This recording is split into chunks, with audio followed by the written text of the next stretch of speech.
Hola, estimados chicos, estimados profes, ¿cómo están ustedes? Espero que muy bien. Bueno, ahora que ya la gran mayoría han presentado la tarea de Genially, puedo hacerles una devolución con algunos aspectos eh, que ustedes desarrollaron para irlos teniendo en cuenta. Así ya hacemos un cierre de esta actividad con la cual hemos abordado la primera temática de nuestra segunda unidad. Recordemos que el tema de nuestra segunda unidad son las TIC como recursos didácticos y que ustedes tenían que responder una serie de preguntas, ¿sí? Relacionadas con o una serie de cuestiones, no necesariamente tenían que seguir el orden propuesto y demás, pero sí tenían que hacer una presentación respondiendo esas preguntas a través de un Genially. En general lo hicieron muy bien, ahora vamos a ajustar algunas cositas y vamos a tomar como referencia el trabajo que realizó María Eugenia. A partir de su trabajo vamos a ir viendo el desarrollo, aunque como les digo, en general estaban muy bien, yo les fui dejando una devolución a cada uno, de repente hay algunos a los que les faltó completar alguna que otra cosa y demás. En general todos usaron muy bien el Genially. Bueno, aquí María Eugenia empieza colocando un índice, la primera consulta que tenían que responder ustedes dentro de este viaje por Esmeraldina, esta ciudad que tiene puentes y tiene calles que bajan, que suben, y cuya característica principal es que para llegar a los mismos lugares sus habitantes nunca utilizan los mismos recorridos, ¿sí? Entonces esto tiene que ver con el lenguaje que manejan las TIC, con esto de la multimodalidad, la hipertextualidad. Bueno, en primer lugar, ustedes tenían que definir lo que es la tecnología educativa y decir por qué es importante conocer este concepto, este campo de estudio dentro de nuestra materia que se llama las TIC en el aula. Muy bien. María Eugenia puso que es un espacio de conocimiento pedagógico, es una disciplina que estudia los procesos de enseñanza y aprendizaje, pero siempre que estos incluyen algún tipo de recurso, algún tipo de recurso didáctico, que puede ser desde el pizarrón hasta los afiches y hasta las tecnologías más avanzadas, ¿sí? Entonces, es un campo de estudio, un campo de conocimiento, un campo de investigación muy relacionado con la didáctica, ¿no? Es una disciplina que va a estudiar entonces las prácticas de la enseñanza siempre que incorporen recursos de cualquier tipo. Como habrán leído o habrán visto en la clase de Manuel Area, la tecnología educativa tiene todo un campo de evolución. Nació muy relacionada con la formación militar en Estados Unidos, que era muy eficientista, que tenía que lograr objetivos claros y para la cual se utilizaban materiales audiovisuales, ¿no? Esa fue su época de surgimiento en los años 40, 1940. Fue teniendo su evolución, aspectos de más auge, otros en los que decayó un poco. Actualmente es un campo de estudio bastante activo. ¿Y por qué es importante que nosotros lo conozcamos en nuestra asignatura? Porque justamente las TIC, ¿no? Como recursos didácticos se estudian adentro del campo de la tecnología educativa. Por eso es importante conocerlo. Aquí María Eugenia hace una referencia a la tecnología y la educación. ¿Cómo se relacionan estas dos disciplinas? ¿No es cierto? Bueno, porque en realidad la educación es una tecnología, ¿no? Es una tecnología social, es algo que no existe en la naturaleza, es algo que el hombre hace, lo mismo que las escuelas son tecnologías. Y entonces los docentes hacemos tecnología también cuando generamos clases nuevas, cuando diseñamos y llevamos a cabo nuevas propuestas didácticas, estamos haciendo tecnología. Entonces podemos decir junto con Juana María Sancho que todos nosotros somos tecnólogos de la educación. Bien, en este punto ustedes tenían que clasificar a los recursos didácticos junto con Manuel Area, los clasificamos teniendo en cuenta sus lenguajes y vamos a hablar de materiales manipulativos, que son, por ejemplo, los aros, las pelotas de gimnasia. Vamos a hablar de materiales impresos, que son los más antiguos, ¿no? Relacionados con la escuela. Cuando la escuela se crea en el siglo XIX, lo que había era material impreso. Entonces, sigue siendo de alguna manera el material que identifica la escuela, ¿no?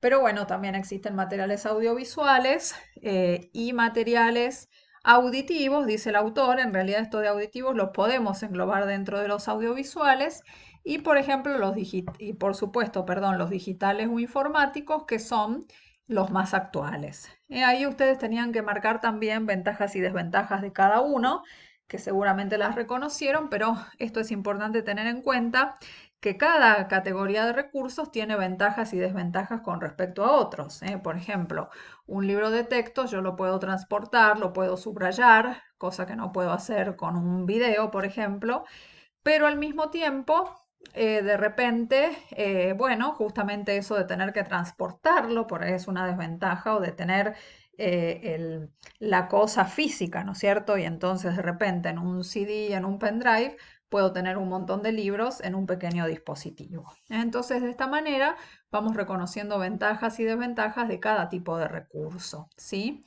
Por supuesto, dice María Eugenia, al integrar los recursos, el uso que el docente haga de los recursos, ¿a qué va a responder? A lo que él crea que es la enseñanza y aprendizaje, ¿sí? Entonces, en esta imagen que habíamos dicho de McCott, ¿no es cierto?, que se imaginó cómo sería la educación en el año 2000, por supuesto que la imaginó con un recurso tecnológico, pero fíjense cómo esto es una educación totalmente tradicional y conductista, ¿no es cierto?, donde tiene que entrar en la mente de cada alumno el contenido de ese texto. Y la función del profesor es poner los libros en esa máquina para que se triture y llegue a la mente de cada alumno. O sea, es novedoso que este dibujante se imagine el futuro de la educación con una tecnología, pero una tecnología que responde a lo que él está creyendo que es enseñar y aprender, que es llenar de componentes, de elementos, de conceptos, un recipiente vacío. ¿Mm? Bueno, entonces la idea es que todos los recursos puedan potenciar, mejorar nuestras clases y no banalizarlas, que no estén peor o sean iguales si utilizáramos o no los recursos. Por ejemplo, en este caso, lo mismo que en el caso de la maestra de matemáticas que ustedes vieron en el video, ¿qué es lo que sucede? Está bien, podemos decir, esta profesora es bastante creativa o bastante original. ¿Por qué? Porque efectivamente decidió llevar un recurso nuevo, que en este caso es una carcasa. Por ahí hay algún alumno que está prestando atención, pero en el sentido de que está como le parece raro esta cosa nueva que ha llevado la señorita. ¿Pero ustedes creen que acá hay una potenciación? Yo sinceramente creo que no. Esto está totalmente banalizado, digamos, no le aporta nada nuevo esta carcasa que llevó la maestra. ¿Por qué? Porque ella sigue haciendo lo mismo de siempre, es decir, no ha cambiado su metodología. Sigue parada adelante en la tarima, con el pizarrón atrás, leyendo un texto, todos los alumnos sentados iguales y demás. No está haciendo un aprovechamiento de ese recurso, ¿no? De ese recurso que simula un recurso audiovisual en este caso, ¿no? Por supuesto, también es importante tener en cuenta que como cada tipo de recurso tiene su propio lenguaje y cada lenguaje tiene sus potencialidades, la idea es que cuando utilizamos un recurso, aprovechemos las potencialidades que tiene ese lenguaje, ¿no es cierto? Y por supuesto que siempre lo incluyamos con motivos pedagógicos. Por ejemplo, acá, ¿se están aprovechando las ventajas del lenguaje del recurso libro? ¿Qué le interesa a esta maestra? Lo único que le importa es cuántas páginas leyó cada uno. Es la pregunta que les hace. ¿Cuántas páginas leíste? ¿Cuántas páginas leíste? ¿Y qué importa si el chico leyó todas las páginas y no comprendió nada? No, entonces hay otro tipo de trabajo que se puede hacer para potenciar ese recurso, para aprovechar las ventajas del formato de ese recurso, ¿no? Un libro de texto, un libro nos permite imaginar, nos permite crear, ¿no es cierto? Imaginarnos cómo son esos personajes o comprender lo que se está planteando. Entonces, la maestra tendría que preocuparse por otra cosa, ¿no? Por ver si el niño comprendió, si no comprendió, si disfrutó, qué le pareció la obra, qué puede decir acerca de lo que leyó y no solamente cuántas páginas leyó. ¿M? En este caso, claro, hay una de ustedes, creo que era Valeria, que comparaba esta viñeta con el video de la maestra de matemática, ¿no? Lo repetitivo, y repite, repite y repite. Acá hay algo interesante, además, que es usar los recursos didácticos como premios o como castigos, ¿no? Cosa que nunca tendríamos que hacer. Eso de decir, bueno, si ustedes se portan bien, los voy a llevar a la sala de computación. Es usar el recurso como un premio, ¿no? Entonces, ni como premios ni como castigos. Y por supuesto que esta maestra tampoco está aprovechando las ventajas del formato de estos recursos, ¿no? Porque hasta el pizarrón uno puede usarlo creativamente y haciendo uso de las ventajas propias de ese lenguaje. Usar tizas de colores, poner cuadros, ¿no es cierto? Hay muchas opciones hasta para usar el pizarrón, ¿no? De una manera en la que aprovechemos las posibilidades de su recurso. Fíjense en esta viñeta, lo que sucede es que cada niño tiene algo diferente en la pantalla, ¿no? Y la maestra, ¿qué está haciendo? Va a cada pantalla, se queda con cada estudiante, fíjense cómo están contentos. Una de las principales potencialidades de los recursos TIC o de los recursos digitales es que cada alumno puede ir siguiendo su propio ritmo, y esto es lo que se está viendo acá, no es necesario que vayan todos juntos. Fíjense la actitud de la maestra que va visitando cada máquina, ¿no es cierto? A cada alumno le va explicando, está orientando, está guiando. Aquí habría una buena utilización de recursos y una potenciación. Bueno, como dijimos, existen algunos principios pedagógicos que comparte la teoría constructivista, la teoría del aprendizaje basado en el alumno, del aprendizaje significativo, del aprendizaje basado en problemas, y que van a sustentar la integración de las TIC dentro de las prácticas, ¿no? Dentro de las clases. A ver, en esta imagen, educación en la Edad Media, ¿no? ¿Qué estamos viendo acá? Este profesor lo sabe todo, los alumnos escuchan pasivamente. Algunos de ustedes pusieron que se ven, que se evidencian acá, algunos de los recursos psicoeducativos. Por ejemplo, que el profesor es un guía. Yo no veo acá que el profesor sea un guía. El profesor está ahí dictando la clase, hablando más alto como si fuera un dios, ¿no? No es un guía y un orientador como era la maestra de computación que vimos antes, ¿no? Entonces, creo que muy pocos de los principios psicoeducativos se ven aquí. Tal vez el hecho de que, bueno, de que el aprendizaje es una conquista propia y personal, ¿no? Que hay que forzarse, pero no se ven muchos más principios, ¿sí? Fíjense que esto, como bien dice María Eugenia, en el siglo XXI en algunas instituciones de nivel superior sí se observan estas escenas parecidas, ¿no?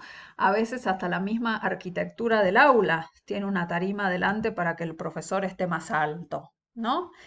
Y entonces finalmente lo que les pedía es que ustedes compartieran una escena o pensaran o escribieran o describieran o colocaran una imagen de una situación en la que sí se den los principios psicoeducativos, y acá María Eugenia coloca una escena de la serie Merlí, en donde es interesante porque los estudiantes ya no están en el aula, ¿no? Han salido de las paredes del aula, están en otro lado.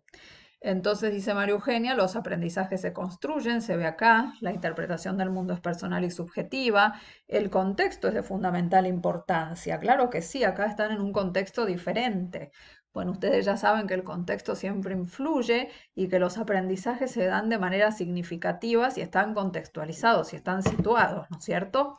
Y por ejemplo, acá sí vemos un profesor que está facilitando los aprendizajes y que no es como ese Dios, ese Dios total, ese sábelo todo que veíamos en la imagen de la Edad Media. ¿De acuerdo? Bueno. Esto, bueno, aquí también colocó María Eugenia esto que es bien interesante, y es esto de que los chicos y los grandes también, no todos tenemos que aprender igual ni las mismas cosas porque todos somos diferentes, ¿no? Entonces está bueno poder trabajar con esa diversidad e ir potenciando lo que cada uno tiene en este rol que tenemos nosotros como docentes. Bueno, entonces con esta pequeña clase vamos a dejar cerrada esta actividad que realizamos como introducción a la unidad 2 de nuestro programa. Aquí estamos leyendo la conclusión de María Eugenia, que está muy bien y está muy adecuada y muy cierta. Y entonces vamos a vernos este sábado para poder compartir la segunda actividad de la unidad 2, en la que ya vamos a abordar a las TIC como recursos didácticos. Muchas gracias a todos y felicitaciones por lo trabajado.